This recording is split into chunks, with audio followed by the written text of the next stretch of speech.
আমি আজকে বানাতে চলেছি চাউমিন। চলো তোমাদেরকে সেটাই দেখাই। চাউমিন বানাতে যা যা লাগবে সব কিছু রেডি করে নিলাম। এবার চাউমিনটা দিয়ে দিলাম জলে এবং 5 মিনিট সেদ্ধ করে দেব। চাউমিনটা সেদ্ধ হয়ে যাওয়ার পরে ঠান্ডা জল দিয়ে নেব একটু। এবার কড়াইতে তেল দিয়ে নেব এবং ভালো করে একটু গরম হতে দেবো। ডিমটা ভেজে তুলে নিলাম। এবার পেঁয়াজ লঙ্কা যা যা ছিল সব দিয়ে দেবো।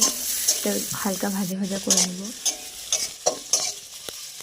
এবার চাউমিনটা দিয়ে নেব। পেঁয়াজের মধ্যে লবণ হলুদ পরিমাণ মতন দেব। কিছুক্ষণ পরে আগে থেকে ভেজে রাখা ডিমটা দিয়ে দেব।